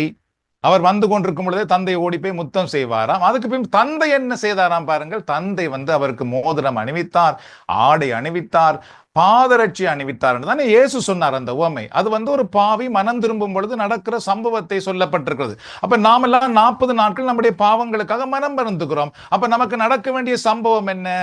நமக்கு புதிய ஆடை அணியப்பட்டிருக்க வேண்டும். நமக்கு பாதரட்சி அணியப்பட்டிருக்க வேண்டும், மோதிரம் அணியப்பட்டிருக்க வேண்டும். அப்படி ஒன்று நடக்கவில்லை என்றால் நாங்கள் உண்மையாக கடவுளிடத்திலே வரவில்லை. நாங்கள் பன்றியின் கூடாரத்திலேயே இருக்கிறோம். அதுல இருந்து கொண்டு நாம் உலகத்துக்கு இதெல்லாம் காட்டுகிறோம். இயேசு சொல்லுவார், நீங்கள் நோன்பு இருக்கும் பொழுது என்ன செய்ய சொன்னார்? நோன்பு இருக்கும் பொழுது எண்ணெய் பூசி உங்களுடைய முகத்தை எப்படி வைத்திருக்க சொன்னார்? வாட்டம் இல்லாமல் வைத்திருங்கள் என்று தானே சொன்னார். சரி, நாங்கள் நோன்பு 40 நாட்கள் என்ன சொல்லிக் கொண்டிருக்கிறோம் மக்களுக்கு? 40 நாள் நாங்கள் சாப்பிடுவதில்லை, 40 நாங்கள் நாங்கள் இது செய்வதில்லை, 40 நாங்கள் நாங்கள் அது செய்வதில்லை. இதுதானே உலகம் புறாக நாங்கள் சொல்லுகிறோம். இது இயேசு சொன்னாரா? இது இல்லையே. அப்ப நாம் ஏன் சொல்லுகிறோம்? ஏன் நாம் சொல்லும் பொழுது இப்படி சொல்லக்கூடாது என்று சொல்லப்பட்டதா நமக்கு? இல்லையே. ஏன் சொல்லப்படவில்லை? நீ சொல்ல வேண்டும் என்பதற்காகவே இது தரப்பட்டிருக்கிறது. நீ சொல்லு, நான் 40 நாள் இப்படி செய்கிறேன் என்று நீ சொல்லு. சொல்லும் பொழுது உங்களுக்குள்ளேயே ஒரு திருப்தி உண்டாகிறது. அந்த திருப்தியை தருவதற்காக இது பயன்படுத்தப்படுகிறதே தவிர நீங்கள் சொல்லக்கூடாது. 40 நாட்கள் நீங்கள் இருந்தாலே சொல்லக்கூடாது. நீ காலம்பறை சாப்பிடவில்லையா? சொல்லாதே. நாள் முழுவதும் சாப்பிடலையா? சொல்லாதே. நீ இயேசு அதுதான் சொன்னார். பாருங்கள், நாம் அந்த அளவுக்கு திருடப்பட்டிருக்கிறோம். ஆனால் நாங்கள் அதை சொல்லுவதுதான் இன்றைக்கு எங்களுடைய மக்களுக்கு இருக்கிற ஒரு பெரிய ஒரு சமாதானம். அதனாலே நாங்கள் மிக முக்கியமாக ஒன்றை அறிந்து கொள்ளும். இப்போ உதாரணமாக நான் எல்லாம் இந்த புதுவாழ்வுக்கு வந்த பிறகு நான் ஒரு இடத்துக்கு ஊழியத்துக்கு போறேன், அல்லது ஒரு தவக்காலம் ஒரு வீட்டுக்கு செபத்துக்கு போகிறேன். அவர்கள் எனக்கு திடீரென ஏதாவது உணவு கொடுக்கிறார்கள். அது நான் வெஜிடபிளா இருக்கலாம். நான் தேங்க்யூ எடுத்து சாப்பிட்றேன். இதுல இன்றைக்கு தவக்காலம், நான் மச்சம் சாப்பிடுவதில்லை அப்படி நான் ஒருபோதும் சொல்வதில்லை. ஏன்னா இயேசுநாதர் சொல்லவே இல்லை. இயேசுநாதர் என்ன சொன்னால், நீ உபவாசம் என்றால் நீ சொல்லாதே வழியே. போகும் இடத்திலே ஒருவர் எங்களை கவனிக்கின்றார், எங்களை அவர் என்னது உணவு கொடுத்து மகிழ்விக்கின்றார் என்றால் அது எங்களுடைய பண்பு. அதை நாம் செய்யவில்லை என்றால் குறை சொல்வோம். அவர் செய்கிறார், செய்யும் பொழுது ஓகே தேங்க்யூ என்றால் கடவுள் எங்களுக்கு அந்த உணவை கொடுக்கிறாரே, நன்றி, சரி தேங்க்யூ, அவ்வளவுதான். கடவுளுக்கு தெரியும் என்னுடைய உள்ளம். அதனாலே நாங்கள் ஒன்றை அறிந்து கொள்ள வேண்டும். இயேசு என்ன சொல்ல வருகிறார் என்று எப்பொழுது நாம் பார்க்க ஆரம்பிக்கிறோமோ அதுதான் உண்மையான தவக்காலம். அதான் நம்முடைய வாழ்க்கையில உருவாகின்ற உண்மையான புது வாழ்வாகும். சரி, அதனாலதான் என்ன பார்க்கிறோம் என்றால், எங்கெல்லாம் சாத்தானால் திருடப்பட்டிருக்கிறோமோ அங்கிருந்து நாம் விடுதலை பெற்றுக் கொள்வதுதான் உண்மையான தவக்காலம். நாம் இதுவரைக்கும் பைபிள் வாசிக்காமல் இருந்தோமா? வாசிக்க ஆரம்பிப்போம். கிறிஸ்துவிடத்தில் வராமல் இருந்தோமா? கிறிஸ்துவிடத்தில் வருவோம். செபிக்க தெரியாதவர்களாக இருந்தோமா? செபிக்க ஆரம்பிப்போம். மன்னிக்காதவர்களாக இருந்தோமா? மன்னித்து விடுவோம். சரியோ? அதாவது தீமையான பழக்கங்களுக்கு அடிமையா இருந்தோமா? விட்டு விடுவோம். அதுதான் உண்மையான தவக்காலம். அது திருப்பி வரக்கூடாது. நம்ம இடத்துல வருவதற்கு நாம் இடம் கொடுக்க கூடாது. சரி, அடுத்தது நாம் என்ன பார்க்கிறோம் என்றால், இதுக்கும் இன்னொரு பகுதி, அதை பார்த்து நாம் ஜெபிக்கலாம். அதாவது பார்த்துக்கின்றால், குடும்ப வாழ்வில் இன்றைக்கு விடுதலை தேவையா? ஆம், விடுதலை தேவை. பல மக்கள் தீய அடிமைத்தனங்களோடும் தினமும் போராடுகிறார்கள். இதிலிருந்து விடுதலை தேவை. இயேசு தம்மை விசுவாசிப்பவர்களுக்கு தமது வல்லமையை தருகின்றார். இன்றைக்கு எல்லாம் போய் பாருங்கள், நிறைய சிலுவை பாதைகள் தியானங்கள் சொல்லுவோம். இந்த தவக்காலம் என்றால் சிலுவை பாதை தியானம், அல்லது சிவமாலை தியானம், அல்லது வேற வேற சபங்கள், வேற நிறைய ஒருத்தல்கள். சரி, இதையெல்லாம் ஏன் செய்கிறோம் என்றால், நிறைய பேர் சொல்லுகிறார்கள், நாங்கள் இதெல்லாம் செய்கிறோம் பாவம் மன்னிக்கப்பட வேண்டும் என்பதெல்லாம் தாண்டி, சரியோ, உண்மையிலே என் பாவம் மன்னிக்கப்பட வேண்டும் என்று செய்தால் அதுக்கு பின்பு திருப்பி அந்த பாவத்துக்குள்ளே போக மாட்டார்கள். சரியோ, அதெல்லாம் தாண்டி எங்களுடைய குடும்பத்துக்குள்ளே நன்மைகள் வர வேண்டும், சமாதானம் வர வேண்டும், சந்தோஷம் வர வேண்டும், கடவுள் ஆசீர்வதிக்க வேண்டும் என்று நிறைய கருத்துக்களை நாம் வைத்திருக்கிறோம். அதிலே தெரியும், இதற்காகவே இவைகளெல்லாம் நாம் செய்து கொண்டிருக்கின்றோம். ஆனால் அதனாலே தான் நீங்க பார்த்தீங்கன்னா ஒவ்வொரு குடும்பத்திலும் பார்த்தீங்கன்னா இன்றைக்கு நிறைய பிரச்சனைகள் இருக்கு. அடிமை பாவ பழக்கங்கள் நிறைந்து போயிருக்குது. சரியோ, பலவிதமான பிரச்சனைகள் வீட்டுக்குள்ளே நிறைந்து இருக்குது. உலக பிரகாரமான வாழ்க்கை தான் இன்றைக்கு பல கிறிஸ்துவ குடும்பங்களுக்குள்ளே அடித்தளமாக இருக்கிறது. சரியோ, உலகம் எப்படி வாழுதோ அது போல நான் வாழ்ந்து கொண்டிருக்கிறோம். அவ்வளவுதான். வெறும் நாங்க கோயிலுக்கு போறோம், நாங்கள் கிறிஸ்தவர்கள் கிறிஸ்தவ கோயிலுக்கு போறோம், இந்து மக்கள் இந்து ஆலயத்துக்கு போகிறார்கள், இஸ்லாமியர்கள் தங்களுடைய கோயிலுக்கு போகிறார்கள். ஆனா வாழ்க்கை முறையை பார்த்தீங்கன்னா எல்லாம் உண்டாவே இருக்குது, ஒரு வித்தியாசமும் இல்லை. சரியோ, அவர்களிடத்தில் இருக்கிற தீய பழக்கம் எங்களிடத்துல இருக்குது, எங்களிடத்தில் இருக்கிற அதே பழக்கம் அவர்களிடத்துல இருக்குது. எல்லாமே நாம் அந்த விஷயத்திலே சேமாவே இருந்து விடுகிறோம். ஆனால் நம்முடைய வாழ்க்கைக்கு விடுதலை தேவை, விடுதலை தேவைன்னு சொல்லுகிறோம். அப்ப அந்த விடுதலையை தரத்தானே இயேசு சிலுவையிலே மரித்தார். இப்படியே சிலுவையிலே மரித்திருந்து கூட இன்றைக்கு நிறைய மக்கள் அதாவது சாத்திரங்கள் பார்க்கிறது, நட்சத்திரங்கள் பார்க்கிறது, சரியோ பிற மதங்களிடத்தில் ஓடுற நிறைய கிறிஸ்தவர்கள் இருக்கிறார்கள். ஏன்? ஏனென்றால் அவர்களுக்கு இந்த சத்தியம் தெரியவில்லை. இயேசு எதற்காக சிலுவையிலே மரித்தார் என்று அவர்களுக்கு தெரியாது. இயேசு அப்ப என்னத்துக்கு சிலுவையிலே மரித்தார்? எங்கள் குடும்ப வாழ்க்கைக்கு, எங்கள் வாழ்க்கைக்கு ஒரு விடுதலை வாழ்வு தருவதற்காக. சரி, இறைவார்த்தை என்ன சொல்லுகிறது பாருங்கள். மார்க்கு நற்செய்தி நூல் 16:17.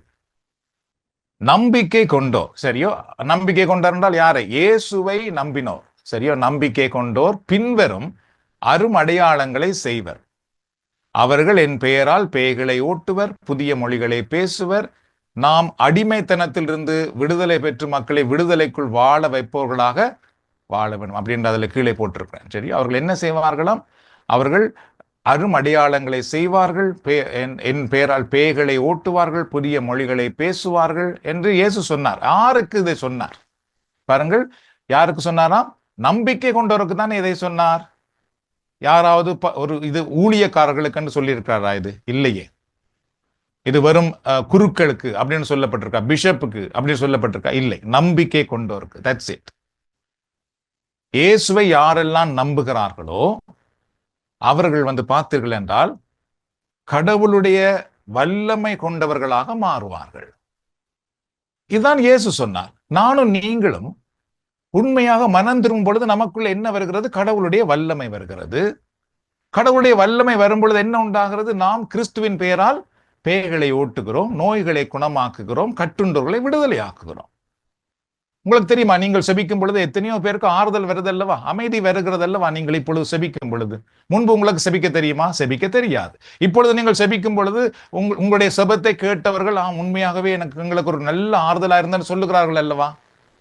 எப்படி சொல்லுகிறார்கள்? எப்படி உங்களுக்கு அந்த செபம் செய்கிற சக்தி வந்தது? உங்களுக்கு யார் பழக்கினது? சரி, இதற்கு முன்பு உங்களால் இன்னொருவருக்கு செபத்தின் வழியாக ஆறுதல் கிடைத்ததா? அமைதி கிடைத்ததா? இல்லையே. நீங்களும் அவர்களிடத்திலே செபம் கேட்கிறவர்களாக இருந்தீர்கள். ஆனால் இன்றைக்கு அப்படி அல்ல. நீங்கள் ஒரு புது வீட்டுக்கு போகிறீர்கள், நீங்கள் செபிக்கிறீர்கள், உங்களுடைய செபம் அவர்களுக்கு ஆறுதல் தந்திருக்கிறது, அமைதி தந்திருக்கிறது. உங்களுடைய செபத்தினால் எத்தனையோ விடயங்கள் ஒற்றுமையாக்கப்பட்டிருக்கிறது. இன்றைக்கு எங்களுடைய பணியிலே பார்த்துக்கொண்டால் எத்தனையோ விதமான நோய்கள் குணமடைகிறது, அருமடையாளங்களை நாம் பார்க்கின்றோம். யார் நானும் நீங்களும்? யார் நாங்கள்? நாங்கள் ஏதாவது வித்தியாசமா இப்பொழுது மாறணுமா? இல்லையே. நானும் நீங்களும் கடவுளை இயேசுவை விசுவாசித்தோம், அவ்வளவுதான். கடவுள் இயேசுவை நம்ப ஆரம்பித்த உடனே ஆண்டவர் என்ன செய்தார் என்றால் இந்த சக்தியை, இந்த வல்லமையை நமக்கு கொடுக்கின்றார். ஆனால் இன்றைக்கு இந்த வல்லமை ஒவ்வொரு குடும்பங்களிலும் இருக்கிறதா? இல்லையே. குடும்பங்கள் இன்றைக்கு இதற்காக அலைந்து திரிகிறார்கள். வேதனையிலிருந்து விடுதலை இல்லை, துன்பத்திலிருந்து விடுதலை இல்லை, சாத்தானின் கட்டிலிருந்து விடுதலை இல்லை, பாவத்திலிருந்து விடுதலை இல்லை. யாரு? கிறிஸ்தவ குடும்பங்கள். ஆனால் இயேசு சொன்னார், யாரெல்லாம் நம்புகிறார்களோ அவர்கள் இந்த வல்லமையை பெற்றுக் கொள்ளுகிறார்கள். தவக்காலம் என்பது பார்த்தீர்கள் என்றால் இந்த வல்லமைக்குள் வருகிற ஒரு உன்னதமான காலம். கடைசியாக சுதந்திரத்திலும் வளமான வாழ்க்கையிலும் நடப்பது. மீட்பு என்பது ஒரு முறை மட்டும் நிகழும் நிகழ்வு அல்ல, அது ஒரு வாழ்க்கை முறை. தினமும் இயேசுவோடு வாழுகின்ற வாழ்க்கை முறைதான் உண்மையான மீட்பு. தவக்காலம் என்பது 40 நாட்களோடு முடிகின்ற ஒன்று அல்ல. சரியோ, நம்முடைய கிறிஸ்து கொடுக்கப்பட்டிருக்கிற அந்த மீட்பின் வாழ்வு என்பது தொடங்குகிறது. அது எப்படி தொடங்குகிறது என்றால் தொடர்ச்சியாக கிறிஸ்துவோடு வாழுகின்ற வாழ்க்கையாக அது தொடர்ந்து நடைபெறுகிறது. அது ஒரு முறை மட்டும் நிகழும் ஒரு நிகழ்வு அல்ல, அது ஒரு வாழ்க்கை முறை. சரியோ, இப்ப இதோடு முடிந்து திருப்பி அடுத்த வருடம் வரும் பொழுது தொடங்குகிறது. அப்படி அல்ல.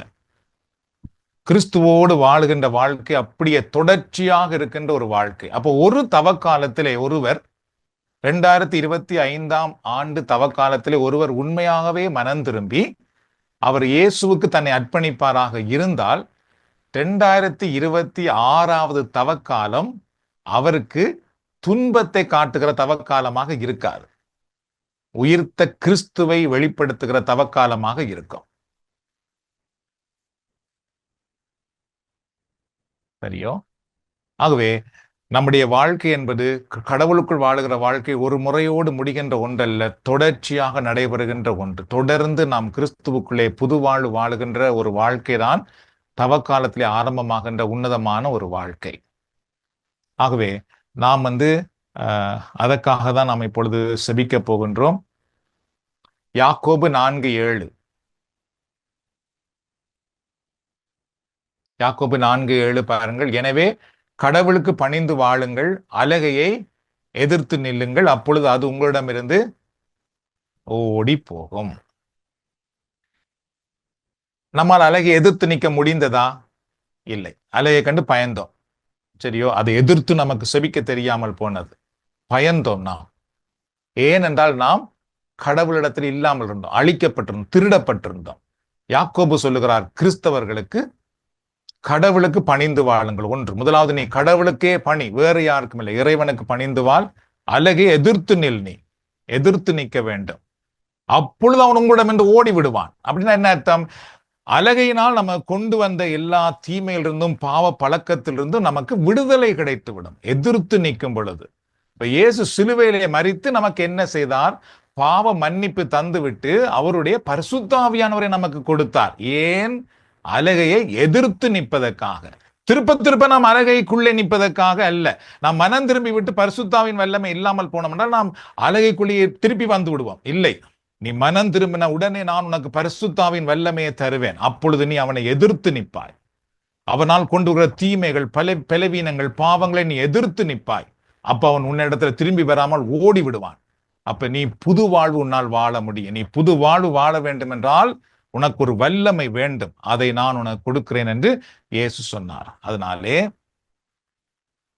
எவ்வாறு நிறைவாழ்வு கிடைக்கிறது என்றால், முதலாவது இதை நீங்கள் குறித்து வைத்துக் கொள்ளுங்கள். முதலாவது, இயேசுவை அடித்தளமாக கொண்டு வர வேண்டும். அதான் உண்மையான தவக்காலம். இயேசு நம்முடைய வாழ்க்கையிலே அடித்தளமாக வர வேண்டும். இனி நான் இயேசுவோடு வாழ்வேன், இயேசுவோடு நான் ஜெபிப்பேன், இயேசுவின் வார்த்தையை கேட்பேன். மிக முக்கியமான ஒன்று. இரண்டாவது, தூய ஆவியானுடைய வழிநடத்தலோடு நாம் வாழ வேண்டும். தூய ஆவியினுடைய வழிநடத்தலுக்காக நாம் செபிக்க வேண்டும். ஏன் தூய ஆவியினுடைய வழிநடத்தலுக்காக செபிக்க வேண்டும்? ஏனென்றால் தூய ஆவியானவரை இயேசு நமக்கு கொடுத்திருக்கிறார் அலகையை எதிர்த்து நிற்பதற்காக, நாம் புது வாழ்வு வாழ்வதற்காக. அப்ப நாம் தூய ஆவியானவருடைய துணை நமக்கு இல்லாமல் போய்விட்டதென்றால் எங்களுடைய அடுத்த ஆண்டு தவக்காலத்திலும் நாங்கள் பாவ அந்த அடிமைத்தனத்துக்குள்ளே அப்படியே இருக்க போறோம்.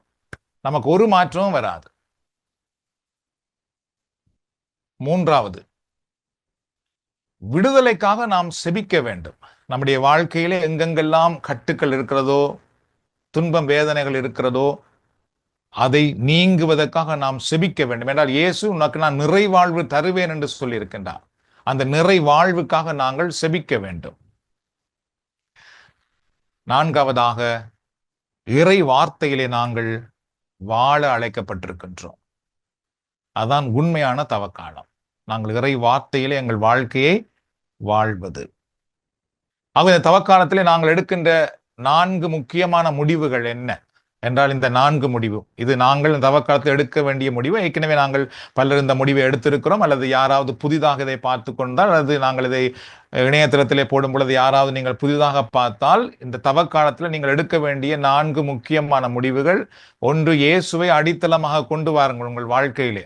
இரண்டாவது, தூய ஆவியானுடைய வழிநடத்தலுக்காக செபியுங்கள். தூய ஆவியானுடைய வழிநடத்தல் உங்களை விட்டுக் கொடுங்கள். தூய ஆவியான நமக்கு ஆண்டவர் கொடுத்திருக்கிறார் கிறிஸ்துவின் வழியிலே நம்மை நடத்துவதற்காக. மூன்றாவது, உங்கள் விடுதலைக்காக நீங்கள் செபிக்க வேண்டும். இயேசுவே, நீர் சிலுவையிலே என் பாவங்களை ஏற்று, என் அக்கிரமங்கள் நோய்களை ஏற்று எனக்கு வாழ்வு கொடுத்திருக்கிறீரே, அந்த வாழ்வு எனக்கு கிடைக்கட்டும். நீங்கள் செபிக்க வேண்டும். அடுத்தது, இறை வார்த்தையை உங்கள் வாழ்க்கைக்குள் கொண்டு வாருங்கள். அந்த இறை வார்த்தையை தினம் வாசியுங்கள். இறை வார்த்தையிலே கடவுள் உங்களுக்கு என்ன சொல்லுகிறார் என்பதை கேளுங்கள். அதன்படி நீங்கள் வாழ மன்றாடுங்கள், ஒப்புக்கொடுங்கள். அதுதான் புது வாழ்வு. அதுக்காகத்தான் இயேசு சிலுவையிலே மரித்தார். ஆகவே ஆண்டவர் உங்களை ஆசீர்வதிப்பாராக. நாம் இப்பொழுது செபிக்க போகின்றோம். இது ஜெப நேரம்.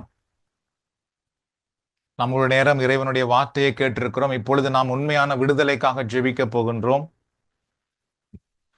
நீங்கள் அந்த உண்மையான விடுதலையை பெற்றுக்கொள்ளும் பொழுது உங்கள் வழியாக ஆண்டவர் உங்கள் குடும்பத்திலே உள்ளவர்களையும் அந்த விடுதலைக்குள் கொண்டு வருவார். அதான் உண்மை. சரியோ? நீங்கள் பரிசுத்தாவின் அபிஷேகத்துக்குள் நிரம்பும் பொழுது உங்கள் குடும்பத்திலே உள்ளவர்கள் உங்களுடைய வல்லமை வழியாக அந்த குடும்பத்துக்குள்ளேயே அந்த விடுதலை வர ஆரம்பித்து விடும். சரியோ? நீங்கள் தூய ஆவியின் பிரசன்னத்துக்குள்ளே வரும் பொழுது உங்கள் வீட்டுக்குள்ளே இருக்கிற தீமைகள், இருளின் வல்லமைகள் விலகி ஓட ஆரம்பித்து விடும். என்றால் ஆண்டவர் உங்களை அவருடைய வல்லமையினால் நிரப்புவார். அவருடைய இரத்தத்தினால் எங்களை கழுவி புது வாழ்வு கொடுப்பார். நாம் ஜெபிப்போம். அன்பின் ஆண்டவரே, இது இந்த நேரத்திலே உம்முடைய வார்த்தையை நாங்கள் தியானிக்கும்படி செய்திருக்கிறீர். உமக்கு நாங்கள் நன்றி கூறுகின்றோம். ஆண்டவரே, உண்மையான தவக்காலம் என்பது எங்களுடைய பாவங்களுக்காக மனம் வருந்துகிற காலம் மட்டுமல்ல, பரிசுத்த ஆவியினால் நாங்கள் நிரம்பி கிறிஸ்துவுக்காக வாழுகின்ற ஒரு வாழ்க்கை தான் தவக்காலம் என்பதையும், தவக்காலம் என்பது எங்களுடைய பழைய வாழ்க்கையை நாங்கள் முடித்து புது வாழ்வை ஆரம்பிக்கின்ற காலம் தவக்காலம் என்பதை நாங்கள் அறிந்து கொள்ளும்படி செய்திருக்கிறீர். அதோ இந்த நேரத்தில் அன்பின் ஆண்டவரே, இதில் இணைந்திருக்கிற அல்லது இந்த சுபத்தை பார்க்கின்ற எல்லாருக்காக நாங்கள் ஜெபிக்கின்றோம். நீதாம் இந்த நேரத்தில் எங்கள் பாவங்கள் எல்லாம் உம்முடைய இரத்தத்தினால் கழுவியறலும். எங்கள் பாவங்களுக்காக நீர் சிலுவையிலே மரித்தீர், பாடுகள் பட்டி இரத்தம் சிந்தி எங்களை மீட்டு கொண்டீர். ஆகவே இரத்தம் சிந்தினதனால் நாங்கள் பாவத்திலிருந்து மீட்கப்பட்டோம் என்று சொல்லப்பட்டிருப்பதனால் இயேசுவே, நாங்கள் இப்பொழுது மன்றாடுகிறோம். உம்முடைய இரத்தத்தினால் எங்களை கழுவும், எங்கள் வாழ்க்கை உம்முடைய இரத்தத்தினால் கழுவும். ஆண்டவரே, எங்கள் வாழ்க்கையில் இருக்கிற கரைகள் நீங்கட்டும், எங்கள் வாழ்க்கையில் இருக்கின்ற எல்லா விதமான குப்பைகளும் நீங்கி போகட்டும், இருள் அகன்று போகட்டும். ஆண்டவராக இயேசுவே, எங்களுடைய உடலை உம்முடைய ஆலயமாக மாற்றும், எங்கள் உடலை பரிசுத்த ஆவியின் ஆலயமாக நீர் மாற்றும்படி நாங்கள் மன்றாடுகின்றோம். நாங்கள் இந்த உலகத்தின் தீமைக்கு அடிமையாக இல்லாமல், உலகத்தின் பாவத்துக்கு நாங்கள் அடிமையாக இல்லாமல், இயேசுவே நாங்கள் உமக்கு அடிமைகளாக இருக்க, உம்முடைய வார்த்தைக்கு நாங்கள் அடிமைகளாக இருக்க, நீர் காட்டுகிற பாதையிலே நாங்கள் நடக்கிற அடிமைகளாக இருக்க, நீர்தாம் இந்த நேரத்தில் எங்களை உம்முடைய இரத்தத்தினால் கழுவி எங்களுக்கு புது வாழ்வு தரும்படி நாங்கள் மன்றாடுகிறோம். அன்பின் ஆண்டவரே, இந்த நேரத்திலே நாங்கள் ஜெபிக்கிறோம் அப்பா. இதில் வந்திருக்கிற ஒவ்வொருவர் மேலும் உம்முடைய பரிசுத்த ஆவியின் வல்லமை இறங்கி வருவதாக. ஆண்டவராக இயேசுவே, நீர் சிலுவையிலே மரித்து உயிர்த்து உம்முடைய அப்போஸ்தலர்களுக்கு நீர் கூறியது, நீங்கள் காத்திருங்கள், பரிசுத்த ஆவியானவரை பெற்றுக்கொள்ளுங்கள், தூய ஆவியானவர் வரும் பொழுது நீங்கள் பலனடைவீர்கள் என்று நீர் சொன்னீரே. நீங்கள் பலனடைந்து இந்த உலகத்துக்கு சான்று பகர்வீர்கள் என்று நீர் சொன்னீரே. அந்த பரிசுத்த ஆவியின் வல்லமை இந்த நேரத்திலே ஒவ்வொருவர் மேலும் இறங்கி வருவதாக. ஆண்டவரே, பாவத்திலிருந்து விடுதலையாக்குகிற தூய ஆவியின் வல்லமை, அக்கிரமங்கள் இருந்து விடுதலையாக்குகிற தூய ஆவியின் வல்லமை, எல்லா விதமான சாத்தானின் வழிகளில் இருந்து நம்மை விடுதலையாக்குகிற தூய ஆவியின் வல்லமை இந்த நேரத்தில் எல்லோர் மேலும் இறங்கி வருவதாக. கிறிஸ்துவின் பிள்ளைகளாக மாற்றுகிற தூய ஆவியின் வல்லமை, எங்களை கிறிஸ்துவோடு ஒன்றிணைக்கிற தூய ஆவியின் வல்லமை, எங்களுக்காக ஜெபிக்கின்ற தூய ஆவியானவருடைய வல்லமை, தூய ஆவியிலே நாங்கள் செபிக்கின்ற அந்த அபிஷேக வல்லமை ஒவ்வொருவருக்கும் இந்த நேரத்திலே கொடுக்கப்படுவதாக, அருளப்படுவதாக. அன்பின் ஆண்டவரே, இதோ இந்த நேரத்திலே நம்முடைய வார்த்தை சொல்லுவது போல, நம்பிக்கை கொண்டோர் பேய்களை ஓட்டுவார்கள் என்று சொல்லியிருக்கிறீரே, அரும் அடையாளங்களை அவர்கள் செய்வார்கள் என்று சொல்லியிருக்கிறீரே. அந்த அபிஷேக பிரசனம் இந்த நேரத்திலே ஒவ்வொருவர் மேலும் இந்த தவக்காலத்தில் இறங்கி வருவதாக. ஆண்டவரே, எல்லா பிசாசின் வல்லமைகளையும் வாழ்க்கையிலிருந்து, குடும்பத்தில் உள்ளவருடைய வாழ்க்கையிலிருந்து விரட்டுகிற மக்களாக நீர் இவர்களை மாற்றுவீராக. இரக்கமுள்ள ஆண்டவரே, நீதாம் இந்த நேரத்திலே அபிஷேக தைலமாகிய உம்முடைய பரிசுத்த ஆவியின் வல்லமையினாலே ஒவ்வொருவரையும் நீர் அபிஷேகம் பண்ணும்படி நாங்கள் மன்றாடுகிறோம். இதோ இந்த நேரத்தில் இரக்கமுள்ள ஆண்டவரே, யாக்கோபு சொல்வது போல, சாத்தானை எதிர்த்து நில்லுங்கள், அவன் ஓடி விடுவான் என்று சொல்லி கொடுத்திருக்கிறீரே. நாங்கள் ஜெபிக்கிறோம் அப்பா. இந்த நேரத்திலே பொல்லாத பிசாசின் வல்லமைகள் அனைத்தையும் இயேசுவின் நாமத்தினாலே அகன்று போகும்படி நாங்கள் கட்டளையிடுகிறோம். உள்ளத்துக்குள்ளே தேவையில்லாத சிந்தனைகளை, உடலுக்குள்ளே தேவையில்லாத அழுக்கான எண்ணங்களை, அழுக்கான ஆசைகளை, அல்லது பலவிதமான தவறான பழக்க வழக்கங்களை உருவாக்குகின்ற பிசாசின் வல்லமைகள் இயேசுவின் நாமத்தில் இல்லாமல் அகன்று போகும்படி நாங்கள் கட்டளை இடுகிறோம். ஆண்டவரே, குடும்பங்களுக்குள்ளே சாபங்களை, சண்டைகளை, போட்டி பொறாமைகளை, பலவிதமான பிரிவுகளை கொண்டு வருகிற தீய ஆவியின் வல்லமையில் இருந்து ஒவ்வொரு குடும்பங்களும் இப்பொழுது விடுதலையாக்கப்படுவதாக. கணவன் மனைவி உறவிலே, பெற்றோர் பிள்ளைகள் உறவிலே பரிசுத்தம் இல்லாதபடி தீமைகள், அழுக்குகள் வரும்படியாக சாத்தானால் உருவாக்கப்பட்டிருக்கிற எல்லா விதமான பாவம் நிறைந்த வாழ்க்கை முறைகளும் இயேசுவின் நாமத்திலே முழுவதுமாக இல்லாமல் போய் கிறிஸ்துவால் கொடுக்கப்பட்ட அந்த கிறிஸ்தவ வாழ்வு, குடும்ப வாழ்வு உருவாகும்படி நாங்கள் மன்றாடுகிறோம். அன்பின் ஆண்டவரே, இந்த நேரத்திலே ஒவ்வொரு குடும்பங்களிலும் எங்கெங்கெல்லாம் சாத்தானுடைய ஆளுமை இருக்கிறதோ, இயேசுவின் நாமத்திலே அந்த ஆளுமை இல்லாமல் போகும்படி நாங்கள் இப்பொழுது ஜெபிக்கிறோம். அங்கு பரிசுத்த ஆவியின் ஆளுமை வருவதாக, பரிசுத்த ஆவியின் வல்லமை இறங்கி வருவதாக. ஆண்டவரே, இந்த நேரத்திலே உம்முடைய இரத்தத்தை தெளித்து நாங்கள் ஜெபிக்கிறோம். இயேசு கிறிஸ்துவின் இரத்தத்தின் வல்லமையினால் ஒவ்வொருவருக்கும் இப்பொழுது சுகம் உண்டாவதாக, விடுதலை உண்டாவதாக. இயேசுவின் இரத்தத்தின் வல்லமையினால் பலவீனங்கள் நீங்கி போவதாக, பலவீனத்தின் ஆவிகள் விரட்டப்படுவதாக. இயேசுவின் இரத்தத்தின் வல்லமையினால் பயங்கள், அச்சங்கள், அவிசுவாசங்கள் அகன்று போவதாக. இயேசுவின் இரத்தத்தினால் ஒவ்வொருவருக்கும் வாழ்க்கையில் இருக்கிற எல்லா விதமான நோயின் கட்டுக்களிலிருந்து இப்பொழுது விடுதலை உண்டாவதாக. பரம்பரையாய் வருகிற நோய்களில் இருந்து இயேசுவின் நாமத்திலே விடுதலை உண்டாகட்டும். இயேசு எங்கள் பிணிகளை ஏற்றுக்கொண்டார் என்று சொல்லப்பட்டிருப்பதனால் தலைமுறையாய் வருகிற அந்த பிணிகளில் இருந்து விடுதலை உண்டாகட்டும். ஆண்டவரே, இவர்களுடைய பிள்ளைகளுக்கு அந்த நோய் வராதபடி நாங்கள் ஜெபிக்கிறோம். இவருடைய குடும்பங்களுக்குள்ளே தலைமுறையாய் வருகிற சாபங்கள் இனி தொடராதபடி நாங்கள் ஜெபிக்கின்றோம். ஆண்டவருடைய வல்லமை ஒவ்வொருவரையும் இப்பொழுது ஆசீர்வதிப்பதாக, ஒவ்வொருவருக்கும் விடுதலை உண்டாவதாக. நற்கனி கொடாத மரமெல்லாம் வேரோடு அற்று போகும் என்று நீ சொன்னீரே, அதுபோல இந்த நேரத்திலே சாத்தானால் உருவாக்கப்பட்டிருக்கிற, நடப்பட்டிருக்கிற எல்லா மரங்களும் இயேசுவின் நாமத்தினால் வேரோடு அற்று போவதாக. பரிசுத்த ஆவியானவரால் கொடுக்கப்படுகிற அந்த அபிஷேகம் பெற்று தூய ஆவியானவரால் நடப்பட்ட மரங்களும் கனிகளும் ஒவ்வொருடைய வாழ்க்கையிலும் கிடைப்பதாக, உருவாக்கப்படுவதாக. எங்கள் மன்றாட்டை கேட்பதற்காக நாங்கள் உமக்கு நன்றி கூறுகிறோம். இயேசுவின் நாமத்தில் மன்றாடி நீ தருகிற ஆசீர்வாதத்தை, விடுதலையை பெற்றுக் கொள்கிறோம் எங்கள் நல்ல தந்தையே, ஆமென்.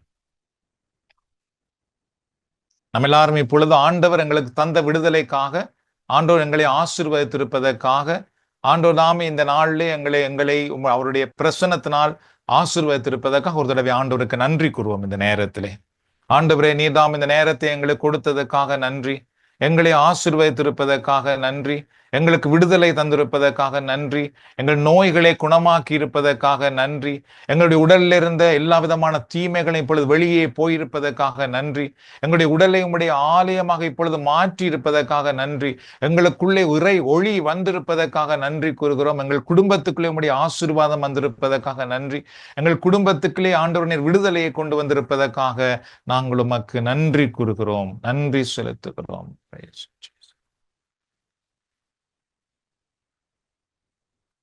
நன்றி செலுத்துகிறோம் ஐயா, நன்றி செலுத்துகிறோம். நல்லவரே, அன்புள்ளவரே, நன்றி செலுத்துகிறோம்.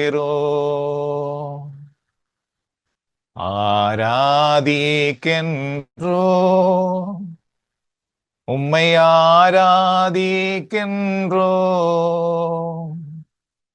நல்லவரே, அன்புள்ளவரே, ஆராதிக்கின்றோம்.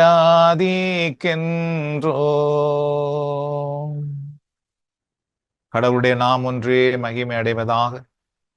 ஆண்டவராக இயேசு கிறிஸ்துவின் அருளும் கடவுளின் அன்பும் பரிசுத்த ஆவியின் ஐக்கியமும் நம் அனைவரோடும் நம்முடைய குடும்பத்திலும் எப்பொழுதும் இருப்பதாக. பிதா, சுதன், பரிசுத்த ஆவியின் பெயராலே ஆமென்.